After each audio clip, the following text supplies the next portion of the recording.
Capital Black Recordings is pleased to present an unabridged recording of With More at Corunna by G.A. Henty.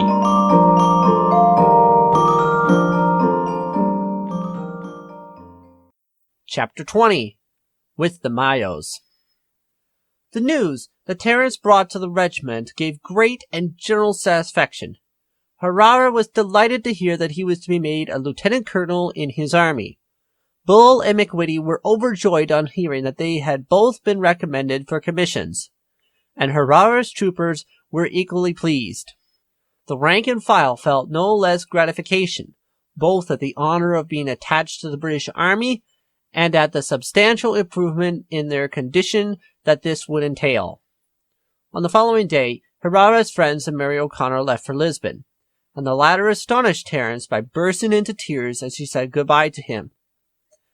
"I have said nothing yet of the gratitude that I feel to you, Terrence, for all that you have done for me, for you have always stopped me whenever I tried to, but I shall always feel it, always, and shall think of you and love you dearly." "It has been just as fortunate for me as it has been good for you, Mary," he said. "I have never had a sister, and I seem to have found one now." The girl looked up, pouting. "I don't think," she said, "I should particularly care about being a sister. I think I would rather remain a cousin." Terrence looked surprised and a little hurt. "You are only a silly boy," she laughed, "but we'll understand better some day. Well, goodbye, Terrence," and the smile faded from her face. "Goodbye, dear. Take care of yourself in Lisbon, and be sure that you look out to see if the Mayo Fusiliers arrive while you are there. I heard that they were about to embark again with the force that General Hill is bringing out, but my father won't be with them, I'm afraid. I have not heard from him, but I should hardly think that he will be fit for hard service again. Yet, if he should be, he will tell you where to go till we get back. At any rate, don't start for England until the regiment comes. I fancy that it will be at Lisbon before you are, and Don Jose can easily find out for you whether father is with it. If he is not, go to Balin Agra. I have written instructions how you are to travel, but you had better write to him there directly you land, and I have no doubt that he will come over and fetch you. I don't know anything about London, but you had better see Captain Nelson at Lisbon. Here is a note I have written to him, asking him where you had better go, and what you had better do when you get to London." The day after the party had left, Terrence marched with his corps north, and established himself at Carvalho, where the road from Oporto passed over the spurs of the Sierra de Caramula in order to check the incursions of the French cavalry from Oporto. In the course of the next fortnight, he had several sharp engagements with them. In the last of these, when making a reconnaissance with both regiments, he was met by the whole of Franceschi's cavalry. They charged down on all four sides of the square into which he formed his force, expecting that, as upon two previous occasions, the Portuguese would at once break up at their approach. They stood, however, perfectly firm, and received the cavalry with such withering volleys that Franceschi speedily drew off, leaving upwards of 200 dead behind him.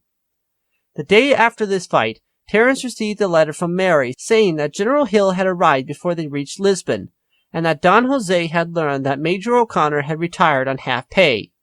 Also, that Captain Nelson had obtained a passage for her in one of the returning transports, and had given her a letter to his mother, who resided in London, asking her to receive her until she heard from the Major. A few days afterwards, he learned from Colonel Wilberforce that the English army had marched for Leiria. General Hill's force of 5,000 men and 300 horses for the artillery arrived at an opportune moment. The storming of Oporto, the approach of Victor to Badajoz, after totally defeating Cuesta's Spanish army, killing 3/5 of his men, and capturing thousands of prisoners, while La Paz was advancing from the east, had created a terrible panic in Portugal. Beresford's orders were disobeyed, many of his regiments abandoned their posts, and the populace in Lisbon were in a state of furious turmoil. Hill's arrival to some extent restored confidence. The disorders were repressed, and Sir John Craddock now felt himself strong enough to advance. Terrance's report of the repulse of Franceschi's cavalry was answered by a letter from Craddock himself, expressing warm approval at the conduct of the corps. "There is but little fear of an advance by Soult himself at present," he said. "He must know that we have received reinforcements, and he will not venture to march on Lisbon, as the force now gathering at Leiria could operate upon his flank and rear. I shall be glad, therefore, if you would march with your command to the latter town. The example of your troops cannot but have a good effect upon the raw Portuguese levies, and, in the event of our advancing to the relief of Ciudad Rodrigo, could render good service by clearing the passes, driving in the French outposts, and keeping me well informed of the state of the roads, the accommodation available for the troops, and the existence of supplies." Immediately on receipt of this, Terrance marched for Leiria, where the British army was under canvas. On the way down, they halted for a night at Coimbra. "An official letter came for you last night, O'Connor," Colonel Wilberforce said. "I kept it until I should have an opportunity of forwarding it to you. Here it is, duly addressed, Colonel O'Connor, the Minho Regiment." This was the name Sir John Craddock suggested to Terrance as a memorial of the service they had rendered in repulsing Soult at that river. It was the first time Terrance had seen his name with the prefix of Colonel. "It looks like a farce," he said as he broke the seal. Inside was an official document signed by Lord Beresford to the effect that as a recognition of the very great services rendered by Lieutenant O'Connor, an officer of the staff of Sir John Craddock, when in command of the 2 battalions of the Minho Regiment, and in accordance with the strong recommendation of the British General, Lieutenant Terrance O'Conner is hereby appointed to the rank of Colonel in the Portuguese service with the pay and allowances of his rank. Colonel O'Connor is to continue in command of the regiments which will be attached to the British Army under the command of Sir John Craddock. Here is a letter for your friend Herrera, and a much more bulky one. Will you hand it to him?" Herrera's letter contained his promotion to lieutenant colonel with an order to remain under Terrance's command.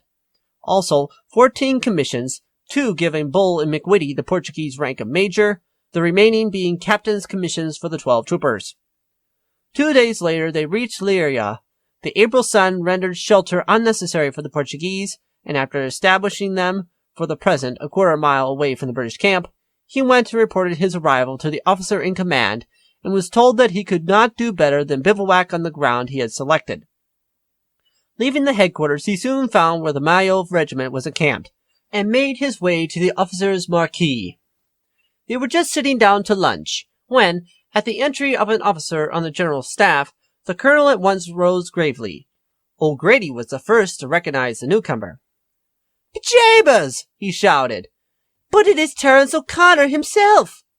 There was a general rush to shake hands with him, and a din of voices and a confusion of questions and greetings. "And what in the world have you got that uniform on for, Terrance?" O'Grady asked when the din somewhat subsided.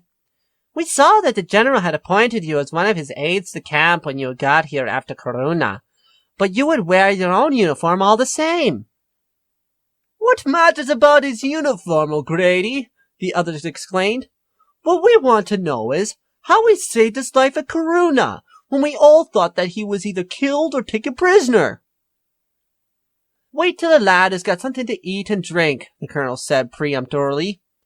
"Pray take your seats, gentlemen. You take this chair by me, O'Connor. And now, while you are waiting for your plate, tell us in a few words how you escaped.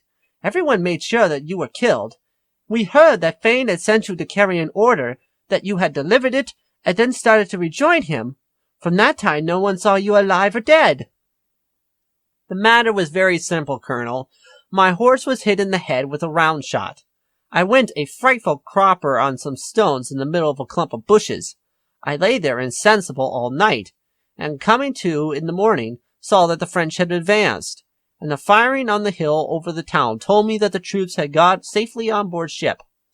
I lay quiet all day, and at night made off, sheltered for a couple of days with some peasants on the other side of the hill, joined Romana, went there to the Portuguese frontier with him, and then rode to Lisbon, where Sir John Craddock was good enough to put me on his staff.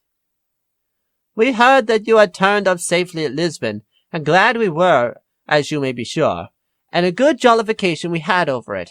As for O'Grady, it has served as an excuse for an extra tumbler ever since."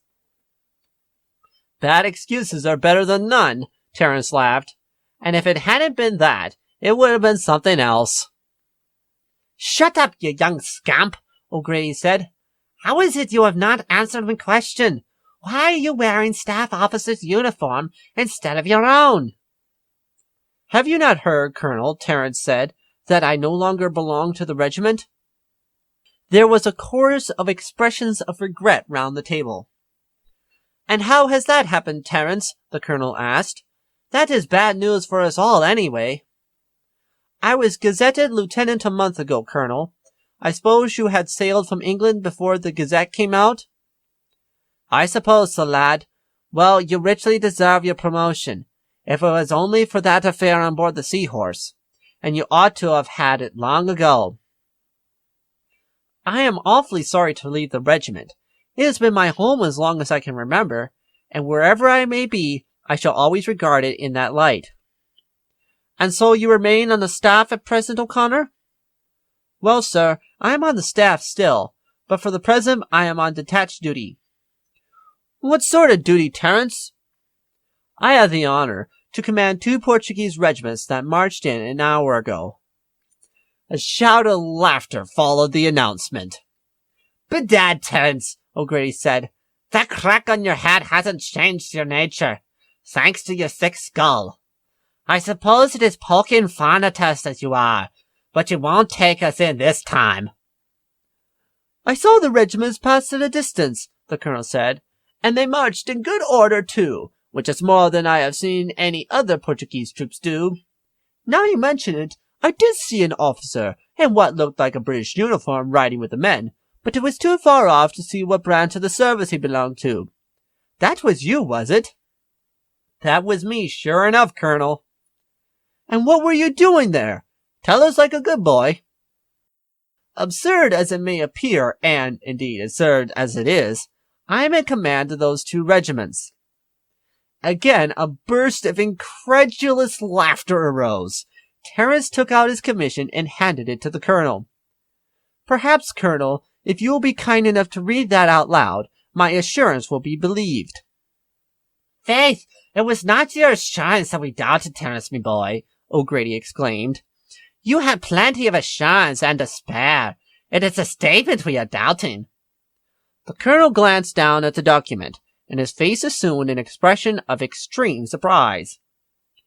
Gentlemen, he said, rising, if you will endeavor to keep silence for a minute, I will read this document.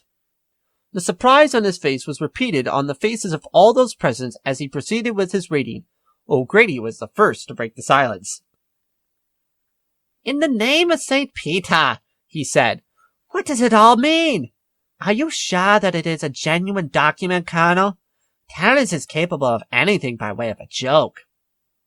It is undoubtedly genuine, O'Grady. It is dated from Lord Beresford's quarters and signed by his lordship himself as Commander-in-Chief of the Portuguese Army.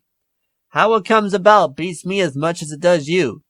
But before we ask any questions, we will drink a toast. Gentlemen, fill your glasses. Here is to the health of Colonel Terrance O'Conner. The toast was drank with much enthusiasm, mingled with laughter, for many of them still had a suspicion that the whole matter was somehow an elaborate trick played by Terrence. Now, Colonel O'Conner, will you please to favour us with an account of how General Craddock and Lord Beresford have both united in giving you so big a step-up? It is a long story, Colonel. So much the better, the colonel replied. We have nothing to do, and it will keep us all awake. Terrence's account of his interview with the colonel of the Ordenancas, the demand by Cortingos that he should hand over the money he was escorting, and the subsequent gathering to attack the house, and the manner in which the leaders were captured, the rioters appeased, and subsequently advised to direct their efforts to attain arms and ammunition, excited exclamations of approval, but the belief that the story was a pure romance still prevailed in the minds of many, and Terrence saw Captain O'Grady and Dick Ryan exchanging winks. It was not until Terrence spoke of his rapid march to the mouth of the Minho, as soon as he heard that the French were concentrating there, that he began to be seriously listened to, and when he told how Soult's attempt to cross had been defeated, and the French general obliged to change the whole plan of the campaign, and to march round by Orense, The conviction that all this was true was forced upon them. "By the powers, Terrence!" the colonel exclaimed, bringing his hand down on his shoulder. "You are a credit to the old country. I am proud of you, my boy. And it is little I thought, when O'Flaherty and myself conspired to get ye into the regiment, that you were going to be such a credit to it. Gentlemen, before Colonel O'Conner goes further, we will drink to his health again." This time there was no laughter mixed with the cheers. Many of the officers left their seats and came round to shake his hand warmly, O'Grady foremost among them. "Sure, I thought at first that it was blathering you were, Terrence. But, begorra, I see that it's gospel truth you are telling. I am proud of you. Faith, I'm as proud as if I were your own father. For haven't I brought you up in mischief of all kinds? Be the poker, I would have given me other arm to have been with you." The rest of the story was listened to without interruption. When it was concluded, Colonel Corcoran again rose. "Gentlemen, we will for the third time drink to the health of Colonel O'Conner, and I think that you will agree with me that if ever a man deserved to be made a colonel, it's himself." This time O'Grady and 3 others rushed to where Terrence was sitting, seized him, and before he knew what they were going to do, hoisted him onto the shoulders of 2 of them, and carried him in triumph round the table.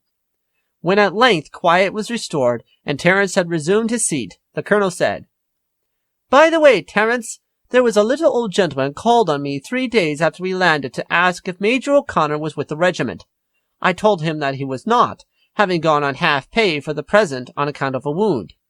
He seemed rather pleased and otherwise, I thought, and I asked him pretty bluntly what he wanted to know for.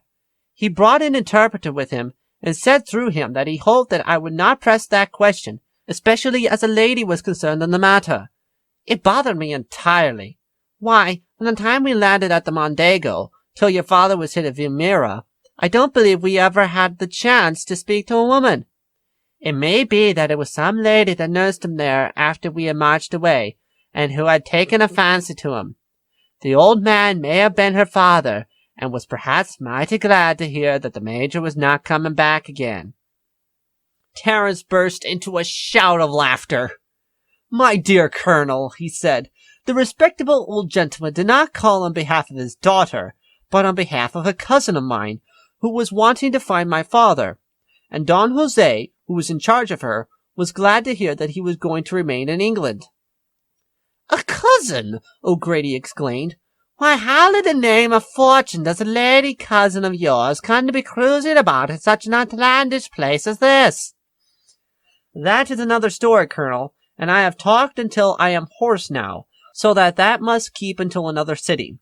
It is quite time that I was off to see how my men are getting on." "Of course you will dine with us." "Not tonight, Colonel. This has been a long sitting, and I would rather not begin a fresh one." "Well, we will come and have a look at your regiments." "I would rather you did not come until tomorrow, Colonel. The men have marched 25 miles a day for the last 5 days, and they want rest, so I should not like to parade them again. If you will come over, say, at 12 o'clock tomorrow, I shall be proud to show them." The corps now possessed 5 tents, Terrence having obtained 4 more at Coimbra. Herrera and himself occupied 1, while 2 were allotted to the officers of each regiment. Bull and McWhitty had both by this time picked up sufficient Portuguese to be able to get on comfortably, and had agreed with Terrence that although they would like to remain together, it was better that they should stay with the officers of his own regiment. At 12 o'clock the next day, Colonel Corcoran came over with nearly the whole of the officers of the Mayo regiment, and was accompanied by many others, as they had the night before given many of their acquaintances an outline of Terrence's story. The men had been on foot from an early hour after breakfast. There had been a parade. Every man's firelock, accoutrements, and uniform had been very closely inspected, and when they fell in again at 11:45, a most rigid inspection would have failed to find any fault with their appearance. Terrence joined the colonel as soon as he came on the ground. "So your officers are all mounted, I see, Terrence." "Yes, Colonel. You see, the companies are over 200 strong, for the losses we had have been filled up since, and 1 officer to each corps could do but little unless he were mounted." "The men look uncommonly well, Terrence, uncommonly well. I should like to walk along the line before you move them." By all means, Colonel. Their uniforms do not fit as well as I should like, but I had to take them as they were served out, and have had no opportunity of getting them altered. Since the inspection at Coimbra, the men had been taught the salute, and as Terrance shouted, "Attention! General salute! Present arms!" The men executed the order with a sharpness and precision that would have done no discredit to a British line regiment. Then the colonel and officers walked along the line, after which the troops were put through their maneuvers for an hour, and then dismissed. "Upon my word, it is wonderful," Colonel Corcoran said. "Why, if the beggars had been hard at it 6 months, they could not have done better." There was a chorus of agreement from all the officers round. "We could not have done some of those movements better ourselves, could we, O'Driscoll?" "That we could not," the major said heartily.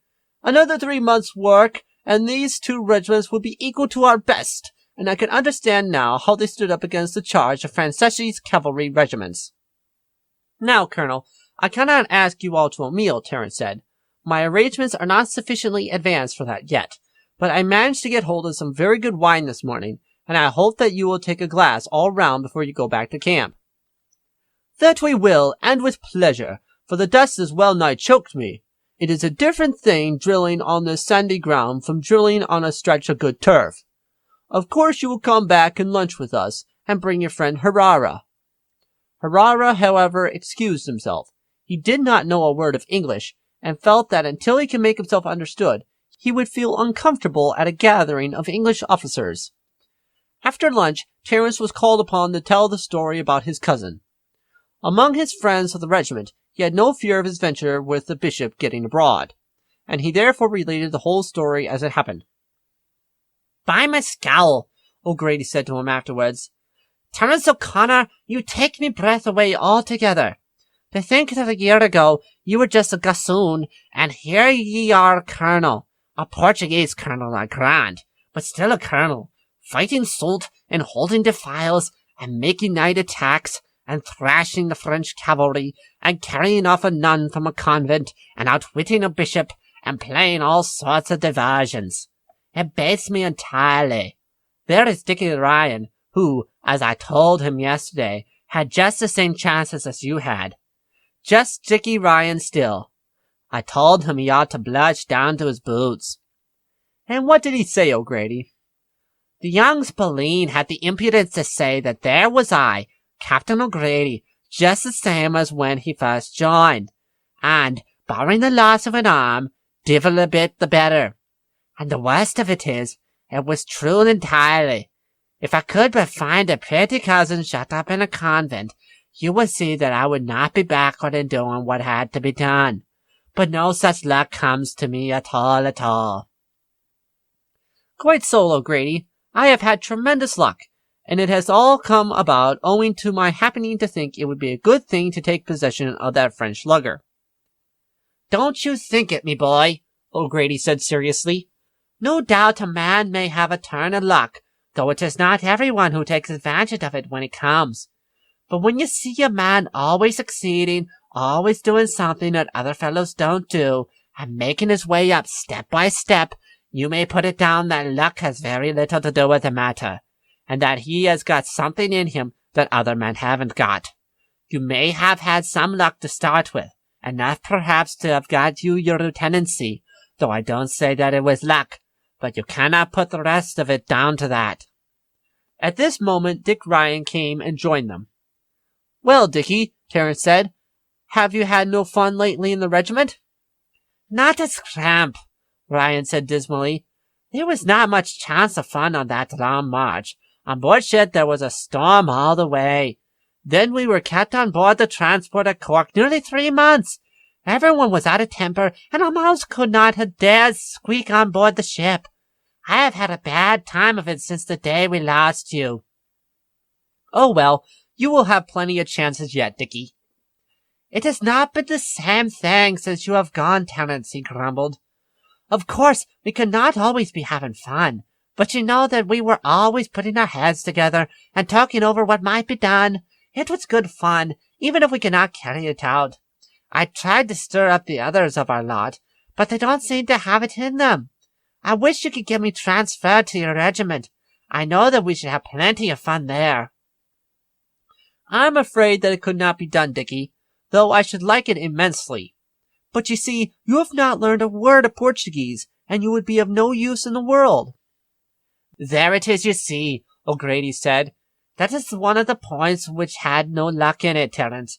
You were always trying to talk away with the peasants, and riding about as you did as Fane's aide-de-camp. You had opportunities doing so, and made the most of them. Now there are not 3 other fellows in the regiment who can ask a simple question. I can shout Caraho at a mule driver who loiters behind, and can add 2 or 3 other strong Portuguese words, but there is an end of it. Craddock would never have sent you that errand to Romana if you could not have talked enough to make yourself understood.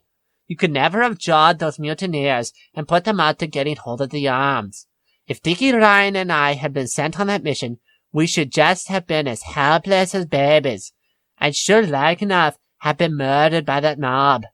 There was no luck about it, you see. It was just because you had done your best to pick up the language, and nobody else had taken the trouble to learn a word of it. I see that, O'Grady, Ryan said dolefully. I don't envy Terrance a bit. I know that he has quite deserved what he has got, and that if I had had his start, I should never have got any farther. Still, I wish I could go with him. I know that he has always been the one who invented our plans. Still, I have had a good idea sometimes.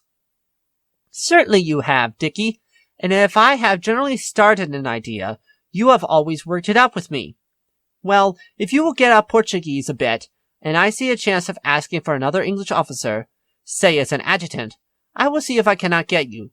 But I could not ask for you without being able to give a reason that you could speak Portuguese well. I will try, Terrence. Upon my honour, I will try hard.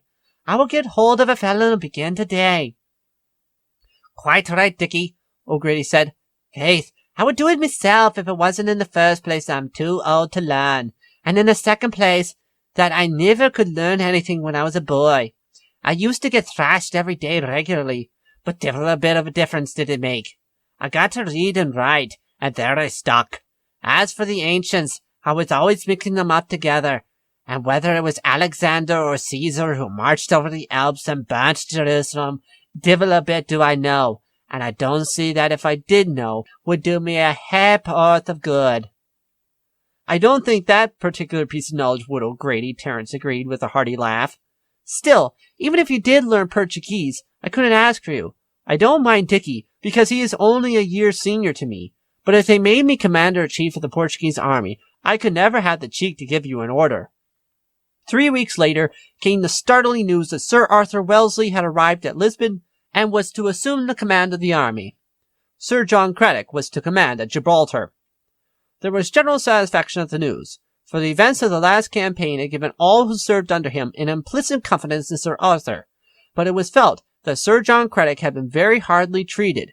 In the first place, he was a good way senior to Sir Arthur.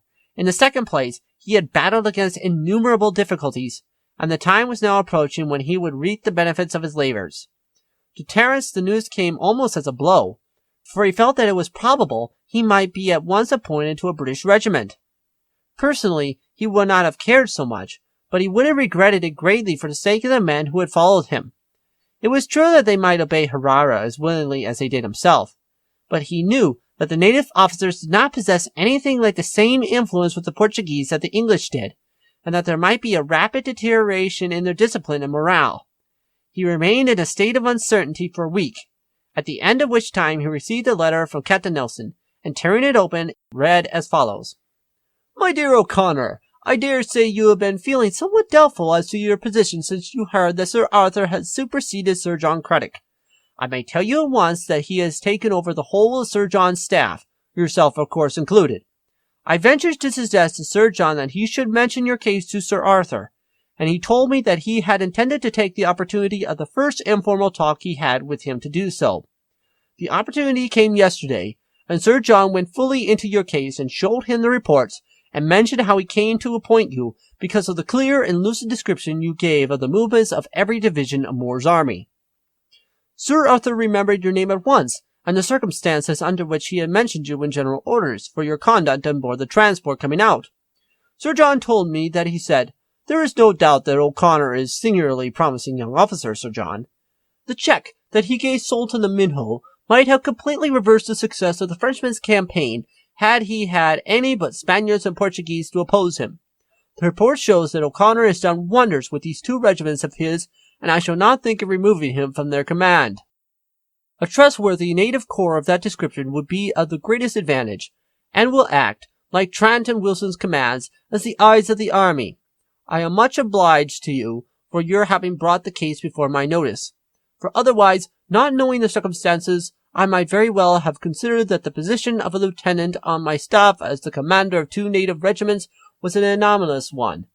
I should, no doubt, have inquired how it occurred before I thought of superseding an officer you had selected, but your explanation more than justifies his appointment.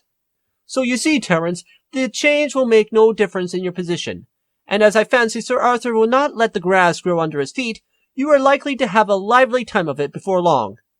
By the way, a gazette has arrived, and it contains the appointment of your 2 men to commissions." While landing at Leiria, Terrance had ordered uniforms for all the officers. He had, after consultation with Herrera, decided upon one approximating rather to the cavalry than to the infantry dress, as being more convenient for mounted officers. It consisted of tight-fitting green patrol jackets, breeches of the same color, and half-high boots, and a gold-embroidered belt and slings. The 2 English officers wore a yellow band round their caps, and Herrera a gold one. "I am sure, Colonel O'Conner," Bull said when Terrence told McWhitty and him that they had been gazetted to commissions, "we cannot thank you enough.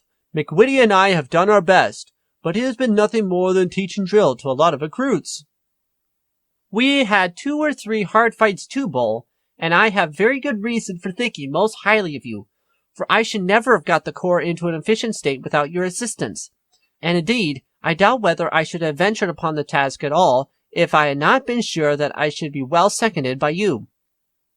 "It is good of you to say so, Colonel," McWhitty said, "but at any rate, it has been a rare bit of luck for us, and little did we think when we were ordered to accompany you it was going to lead to our getting commissions. Well, we will do our best to deserve them." "That I am sure you will, McWhitty. And now that the campaign is going to commence in earnest, and we may have 2 or 3 years hard fighting, you may have opportunities of getting another step before you go home." 3 days later, an order came to Terrace to march north again with his corps, and to place himself in some defensible position north of the Mondego, and to cooperate, if necessary, with Trant and Silveira, also ordered to take post beyond the river. Cuesta, the Portuguese general, had gathered a fresh army of 6,000 cavalry and 30,000 infantry. The greater portion were in a position in front of Victor's outpost. Between the Tagus and the Mondego were 16,000 Portuguese troops of the line, under Lord Beresford, that had been drilled and organized to some extent by British officers. The British and German troops numbered 22,000 fighting men. Sir Arthur Wellesley at Lisbon had the choice of either falling upon Victor or Soult. The former would be the most advantageous operation, but upon the other hand, the Portuguese were most anxious to recover Oporto, their second city, with the fertile country round it. Another fact which influenced the decision was that Cuesta was alike incapable and obstinate, and was wholly indisposed to cooperate warmly with the British. The British commander therefore decided in the first place to attack Soult, and the force at Leiria was ordered to march to Coimbra. 5 British battalions and 2 regiments of cavalry, with 7,000 Portuguese troops, were ordered to Abrantes and Santarem to check Victor, should he endeavor to make a rapid march upon Lisbon. 4 Portuguese battalions were incorporated in each British brigade at Coimbra, Beresford retaining 6,000 under his personal command. On the 2nd of May, Sir Arthur reached Coimbra and reviewed the force, 25,000 strong, 9,000 being Portuguese, 3,000 Germans, and 13,000 British. Soult was badly informed of the storm that was gathering about him, or many of his officers were disaffected and were engaged in a plot to have him supplanted. Consequently, they kept back the information they received of the movements of the British. Thank you for listening to Capitol Black Recordings. I hope you have enjoyed this recording of With More at Corunna by G.A. Henty.